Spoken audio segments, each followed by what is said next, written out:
ഞാൻ doctor Biniya Bethsaida homeo clinic Kaloor. ഇന്ന് നമ്മൾ ഡിസ്കസ് ചെയ്യുന്നത് കുട്ടികൾക്ക് എന്തെല്ലാം ഭക്ഷണങ്ങൾ കൊടുക്കണം, രാവിലെ ബ്രേക്ക്ഫാസ്റ്റിന്, അതേപോലെ തന്നെ ഉച്ചയ്ക്ക് ടിഫിനിൽ എന്ത് വെച്ച് കൊടുക്കണം, വൈകുന്നേരവും രാത്രിയും എല്ലാ അമ്മമാരുടെയും ടെൻഷനാണ്. പ്രത്യേകിച്ച് സ്കൂൾ തുറന്ന സമയത്ത് എന്തൊക്കെ കുട്ടികളെ കഴിപ്പിക്കാം, എങ്ങനെ കഴിപ്പിക്കാം എന്നൊക്കെയുള്ള കാര്യങ്ങളാണ്. അതിന്റെ ഇമ്പോർട്ടൻസ് എന്തുകൊണ്ടാണ് നമ്മൾ ശ്രദ്ധിച്ച് ഭക്ഷണങ്ങൾ തീരുമാനിക്കണം അല്ലെങ്കിൽ കൊടുക്കണം എന്ന് പറയുന്നതിന്റെ ഇമ്പോർട്ടൻസ് എന്താണ്, അതേപോലെ തന്നെ നമ്മൾ അങ്ങനെ ചെയ്തില്ലെങ്കിൽ ഉണ്ടാകുന്ന ദൂഷ്യഫലങ്ങൾ എന്തൊക്കെയാണ്, ഇതൊക്കെയാണ് ഇന്നത്തെ വീഡിയോയിൽ പറഞ്ഞു തരുന്നത്. ഈ ചാനൽ ആദ്യമായിട്ടാണ് കാണുന്നതെങ്കിൽ ഷെയർ ചെയ്യാനും സബ്സ്ക്രൈബ് ചെയ്യാനും മറക്കാതിരിക്കുക. അപ്പൊ എന്താണ് നമ്മുടെ കുട്ടികളുടെ ഇപ്പോഴത്തെ കൂടുതലായിട്ടുള്ള കംപ്ലൈൻറ്റ്സ് എന്ന് വെച്ചാൽ, ഏറ്റവും കൂടുതലായി വരുന്നതാണ് ഒബേസിറ്റി എന്നുള്ള ഒരു കണ്ടീഷൻ. വെയിറ്റ് കൂടുന്നു, ചെറിയ കുട്ടികളിൽ പോലും വെയിറ്റ് കൂടുന്നു എന്നുള്ള ഒരവസ്ഥ. അതേപോലെ തന്നെ ഒരു 20-25 വയസ്സാവുമ്പോഴേക്കും കൊളസ്ട്രോൾ വരുന്നു. അതേപോലെ ടൈപ്പ് 2 ഡയബറ്റീസ്. പണ്ടൊക്കെ ടൈപ്പ് 2 ഡയബറ്റീസ് ആദ്യകാലങ്ങളിലൊക്കെ 60s ഐഡന്റിഫൈ ചെയ്തിരുന്ന കാര്യം പിന്നെ 50s 40 ആയി. ഇപ്പോൾ ശരിക്കും പറഞ്ഞാൽ ഒരു 20-25 ഉള്ള കുട്ടികൾ പോലും diabetes, type 2 diabetes, type 1 diabetes ഉണ്ട്, ടൈപ്പ് 2 ഡയബറ്റീസ് ഉണ്ട്. ടൈപ്പ് 1 ഡയബറ്റീസ് വേറെ പല കാരണങ്ങൾ അടിസ്ഥാനമായി ഉണ്ടായതുകൊണ്ടും വരാം. പക്ഷെ ടൈപ്പ് 2 ഡയബറ്റീസ് നമ്മുടെ ജീവിത ശൈലിയിലുള്ള വ്യത്യാസങ്ങൾ കൊണ്ട് ആണ് കൂടുതലായിട്ടും വരുന്നത്. അപ്പൊ ഈ ടൈപ്പ് 2 ഡയബറ്റീസ് ഒരു 25 to 30 ഇയേഴ്സിൽ ഐഡന്റിഫൈ ചെയ്യണമെങ്കിൽ അതിന് എത്രയോ മുന്നേ തന്നെ അവരുടെ ശരീരം ഇൻസുലിൻ റെസിസ്റ്റന്റ് ആയിരിക്കും എന്ന് വേണം നമ്മൾ ഓർക്കാനായിട്ട്. അപ്പൊ ഇങ്ങനെയൊക്കെയുള്ള കാര്യങ്ങൾ ഉണ്ടാകുന്നതിന്റെ പ്രധാന ഒരു ഭാഗം നമ്മൾ കുഞ്ഞിലെ ശീലിപ്പിക്കുന്ന ഭക്ഷണ സാധ്യതകൾ, ജീവിതശൈലിയിലെ മാറ്റങ്ങൾ, ഇതൊക്കെ തന്നെയാണ്. അപ്പൊ അത് ശ്രദ്ധിക്കാനായിട്ടാണ് ഇത് പറഞ്ഞു തരുന്നത്.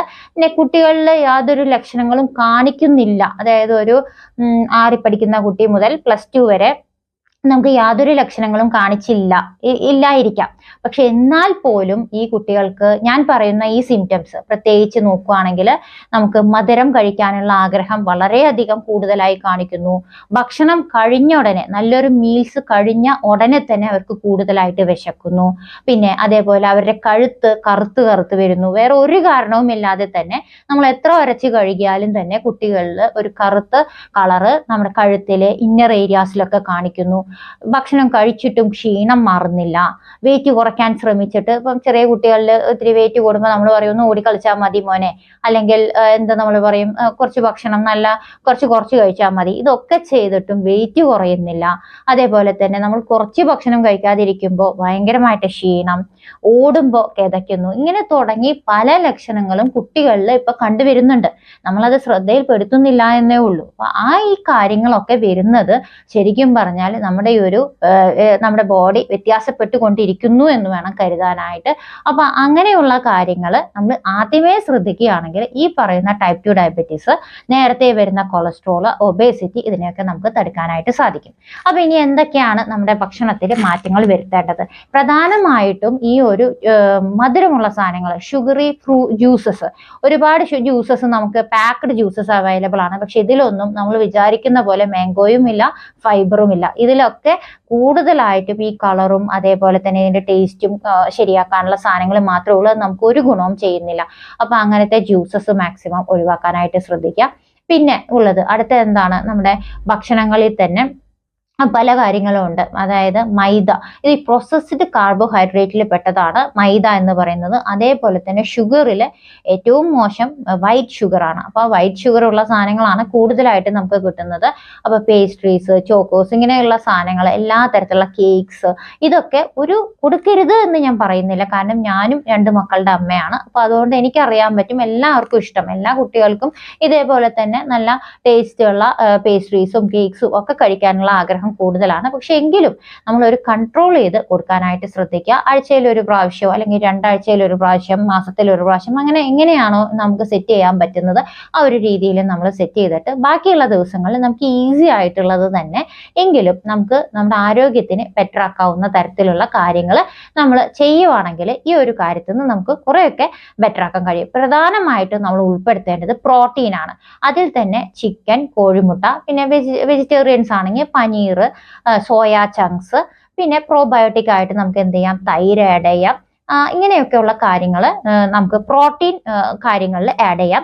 ഇതിൽ തന്നെ നമുക്ക് ടേസ്റ്റി ആയിട്ട് എന്ത് വേണമെങ്കിലും നമുക്ക് ഉണ്ടാക്കാവുന്നതാണ്. പ്രത്യേകിച്ച് ഇപ്പൊ നമുക്ക് നോക്കുവാണെങ്കിൽ കാർബോഹൈഡ്രേറ്റ് നോക്കുവാണെങ്കിൽ കോംപ്ലക്സ് കാർബോഹൈഡ്രേറ്റ്സ് എടുക്കാനായിട്ട് ശ്രദ്ധിക്കുക. അതിൽ പെട്ടതാണ് ബ്രൗൺ റൈസ്, നമ്മുടെ ബ്രൗൺ അരി കൊണ്ടുള്ള ചോറ്. അതേപോലെ തന്നെ ബാക്കിയെല്ലാം മില്ലറ്റ്സ്, റാഗി, ഓട്സ് ഇതൊക്കെ അതിൽ തന്നെയാണ്. അതൊക്കെ കാർബോഹൈഡ്രേറ്റ് ആണെങ്കിലും അതിൽ ആവശ്യത്തിനുള്ള ഫൈബറും കൂടി ആഡ് ചെയ്തിട്ടുണ്ട്. അപ്പൊ അങ്ങനത്തെ കാര്യങ്ങളിൽ മിക്സ് ചെയ്തിട്ട് നമുക്ക് സോർട്ട് ചെയ്ത് മുട്ട വെച്ചിട്ട് നമുക്ക് ചപ്പാത്തിയും അതിന്റെ കൂടെ തന്നെ മുട്ടയും വെച്ച് പിന്നെ ആവശ്യത്തിനുള്ള ഫൈബർ നമ്മൾ കൊടുക്കണം. അതിനാണ് വെജിറ്റബിൾസ്, ഫ്രൂട്ട്സ് ഇങ്ങനെയൊക്കെയുള്ള കാര്യങ്ങൾ മിക്സ് ചെയ്യുന്നത്. അപ്പൊ വെജിറ്റബിൾസ് ഒക്കെ അരിഞ്ഞിട്ട് നമുക്ക് റാപ്പ് പോലെ കൊടുക്കാം. അതേപോലെ തന്നെ ഹെൽത്തി ഫാറ്റുകൾ കൊടുക്കണം. അതിന് വേണ്ടിയിട്ട് നട്ട്സ്, സീഡ്സ്, അവക്കാഡോ പോലുള്ള കാര്യങ്ങൾ. അപ്പോൾ നട്ട്സും സീഡ്സും ഒക്കെ തീരെ കഴിക്കാത്ത കുട്ടികളാണെങ്കിൽ നമുക്ക് എന്ത് ചെയ്യാം, ഇതെല്ലാം കൂടി നല്ലപോലെ വറുത്ത് ചൂടാക്കി വറുത്തതിന് ശേഷം നമുക്ക് എന്ത് ചെയ്യാം, ജാഗരിയൊക്കെ ഇട്ടിട്ട് ശർക്കര ഇട്ടിട്ട് നമുക്ക് ഉരുട്ടി വെക്കാം, അല്ലെങ്കിൽ ബാർ പോലെ ആക്കി വെക്കാം. അപ്പൊ അതൊക്കെ നമുക്ക് വൈകുന്നേരം വരുമ്പോൾ ആദ്യം ആ നല്ല വിശപ്പോട് തന്നെ നമുക്ക് ഈ ഒരു ഹെൽത്തി ആയിട്ടുള്ള സാധനങ്ങൾ കുട്ടികളെ കഴിപ്പിക്കാനായിട്ട് ശ്രദ്ധിക്കാം. പിന്നെ ടിഫിനിൽ വെച്ച് കൊടുക്കുമ്പോൾ എപ്പോഴും പ്രോട്ടീനിന്റെ അളവ് കുറഞ്ഞു പോകാതെ പ്രോട്ടീൻ വെക്കുക. അതേപോലെ തന്നെ ഒരു വെജിറ്റബിൾ കൊണ്ട് ഒലത്തുണ്ടാക്കി കഴിഞ്ഞാൽ നമുക്ക് ആവശ്യത്തിനുള്ള ഫൈബറായി. പിന്നെ നമുക്ക് ബ്രൗൺ റൈസ് കോമൺ ആയിട്ട് നമ്മൾ കൊടുക്കുന്ന ഒരു കാര്യമാണ് ബ്രൗൺ റൈസ് എന്നുള്ളത്. അതല്ലെങ്കിൽ നമുക്ക് എന്ത് ചെയ്യാം, അതേപോലെ തന്നെ നമുക്ക് ഓട്സ് വെച്ചിട്ടും കാര്യങ്ങൾ വെച്ചിട്ടും ഒക്കെ നമുക്ക് കൊടുക്കാം. അത് ഇഷ്ടപ്പെടാത്തവരാണെങ്കിൽ ഈ രീതിയിൽ നമ്മുടെ കോമൺ സാധനങ്ങളിൽ തന്നെ ചെറിയ ചെറിയ മാറ്റങ്ങൾ വെച്ചിട്ട് കൊടുക്കാനായിട്ട് ശ്രദ്ധിക്കുക. പിന്നെ നമ്മൾ കേക്ക്സ് ഒക്കെ ആണെങ്കിലും വീട്ടിൽ തന്നെ ഉണ്ടാക്കുന്നവരാണെങ്കിൽ ഈസി ആയിട്ട് നമുക്ക് എന്ത് ചെയ്യാം, മൈദയ്ക്ക് പകരം നമുക്ക് ഗോതമ്പ് പൊടി ഉപയോഗിക്കാം, അല്ലെങ്കിൽ റാഗിപ്പൊടിയോ അല്ലെങ്കിൽ മറ്റേ ഓട്സിന്റെ പൗഡറോ അങ്ങനെയൊക്കെ ഉപയോഗിക്കാനായിട്ട് പറ്റും.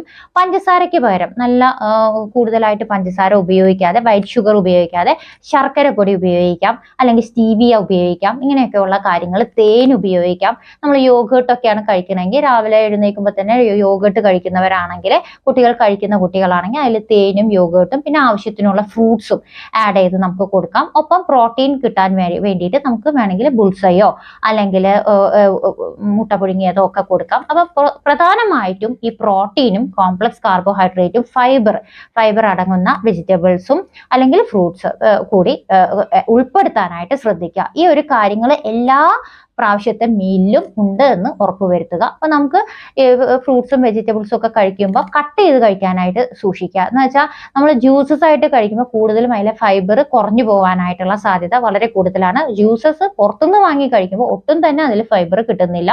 അതേപോലെ തന്നെ കാർബണേറ്റഡ് ഡ്രിങ്ക്സ് ഒക്കെ മാക്സിമം കുട്ടികൾക്ക് കൊടുത്ത് ശീലിക്കാതിരിക്കുക. അപ്പൊ ഈ കൊക്കക്കോള പോലുള്ള കാര്യങ്ങളിലൊക്കെ ആണെങ്കിൽ കൂടുതലായിട്ട് ഉപ്പും അതേപോലെ തന്നെ ഈ കാർബണേറ്റ് ഡ്രിങ്കിന് ഭയങ്കരമായിട്ടുള്ള ഒരു എഡിക്ഷൻ, വീണ്ടും വീണ്ടും കഴിക്കണം എന്നുള്ള ഒരു ആഗ്രഹവും ഉണ്ടാവും. അപ്പൊ അത് മാക്സിമം കുറയ്ക്കാനായിട്ട് ശ്രദ്ധിക്കുക. പിന്നെ പുറത്തൊക്കെ പോകുമ്പോൾ മാക്സിമം ഒരു നല്ല സാധനങ്ങൾ, അതായത് ചിക്കനും പിന്നെ മുട്ടയും ഒക്കെ അടങ്ങുന്ന നല്ലൊരു മീല് കഴിക്കാനായിട്ട് ശ്രദ്ധിക്കുക. അല്ലാതെ നമ്മൾ ഈ ജങ്ക് ഫുഡ്, പ്രത്യേകിച്ച് ഈ പറഞ്ഞ പോലെ പേസ്ട്രീസും അങ്ങനത്തെ സാധനങ്ങളും മാത്രം കഴിപ്പിക്കാനായിട്ട് നോക്കാതിരിക്കുക. ഇടക്കാലങ്ങളിൽ എപ്പോഴും അങ്ങനെ ചെയ്യണം എന്നല്ല, കുട്ടികളിൽ ഈ ഒരു രീതി നമ്മൾ ഫോളോ ചെയ്യുകയാണെങ്കിൽ നല്ല രീതിയിൽ ഇമ്മ്യൂണിറ്റിയും അതേപോലെ തന്നെ നമുക്ക് ഒബേസിറ്റി ഇല്ലാതെ, വലിയൊരു ഒബേസിറ്റി എന്ന് പറയുന്ന ഒരു അവസ്ഥ, ആരോഗ്യ പ്രശ്നം ഇല്ലാതെ ഇരിക്കും. നേരത്തെ തന്നെ കൊളസ്ട്രോൾ വരാതിരിക്കും. എപ്പോഴും ഈ ഇൻസുലിൻ റെസിസ്റ്റൻസ് വന്നു കഴിഞ്ഞാൽ, എങ്ങനെയാണ് ഇൻസുലിൻ റെസിസ്റ്റൻസ് വരുന്നത്, നമ്മൾ കൂടുതലായിട്ട് ഈ മധുരം കഴിക്കുന്ന സമയങ്ങളിൽ ആദ്യകാലത്തൊക്കെ നമുക്ക് ഇൻസുലിൻ ഇഷ്ടം പോലെ പ്രൊഡ്യൂസ് ചെയ്യും. ആദ്യം ഒരു ചെറിയ കുട്ടി ഒരു 6th മുതൽ നമ്മൾ എടുക്കുകയാണെങ്കിൽ ചെറിയ കാലങ്ങളിൽ നമുക്ക് ഇൻസുലിൻ നല്ലതുപോലെ പ്രൊഡ്യൂസ് ചെയ്യും. പിന്നീട് അങ്ങോട്ട് നമ്മുടെ ശരീരത്തിന് എപ്പോഴും ഇൻസുലിൻ വരുന്നതിന്റെ ഭാഗമായിട്ട് ഇൻസുലിൻ റെസിസ്റ്റന്റ് ആവാനുള്ള ഒരു സാധ്യതയുണ്ട്.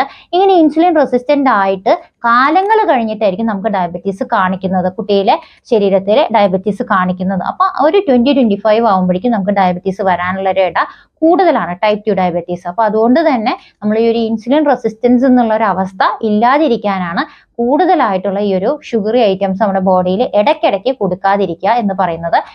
അതിന് പകരം നമുക്ക് പ്രോട്ടീൻ കൂടുതലായിട്ട് ആഡ് ചെയ്യാം. അതിന്റെ കൂടെ കോംപ്ലക്സ് കാർബോഹൈഡ്രേറ്റ്സും ഫൈബറും എടുക്കാനായിട്ട് ശ്രദ്ധിക്കുക.